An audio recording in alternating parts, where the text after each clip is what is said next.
Hapa ni Kigamboni Geza Ulole block 21 hapa. Leo nimekuja kuwatangazia kiwanja chenye ukubwa siku ya mita 831, hati ya wizara na bei yake ni milioni 38 za Kitanzania. Kiwanja ni hichi hapa tajiri, kama unavyokiona kiwanja kipo tambalale kabisa na kimezungukwa na huduma za kijamii tajiri, umeme, maji, barabara tambalale mpaka hapa site, lakini pia neighborhood imenyooka sana kama unavyoona.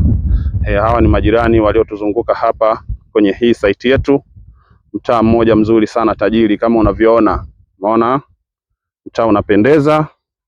Mtaa wa kishua, watu wanazidi kujenga, wanajenga magorofa na nyumba za chini za kisasa. Lakini pia ni mwendo wa kilomita 1 kutoka hapa nilipo kuelekea barabara kubwa ya lami, na eneo hili upande mmoja kama unavyoona lina fence. Naanza mwanzo wa fence mpaka mwisho wa fence, lakini pia kule kuna beacon kama unaweza kuiangalia vizuri tajiri. Beacon hapa. Pale ndiko kuna jiwe kutoka Wizara ya Ardhi, lakini pia unapotoka pale unakuja huku kuna beacon nyingine hapa chini na kuna beacon pale kutoka Wizara ya Ardhi. Eneo ni hili, eneo lipo tambalale na limezungukwa na huduma za kijamii kama umeme, maji, barabara. Neighborhood imenyooka sana, kilomita 1 kutoka hapa kuelekea barabara ya lami.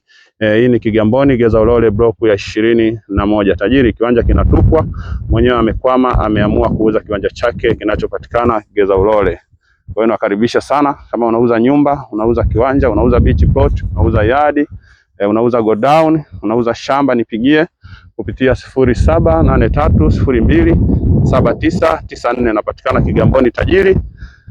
Nitakuja kuitembelea site yako na tutatangaza na tutapata wateja tajiri. Eneo ni hili kama unavyoliona, neighborhood imenyooka sana tajiri. Umeona, hao ndio majirani waliotuzunguka hapa kwenye hii site yetu. Hii ni Kigamboni Geza Ulole block ya 21. Karibuni sana Kigamboni na asanteni kwa kunisikiliza.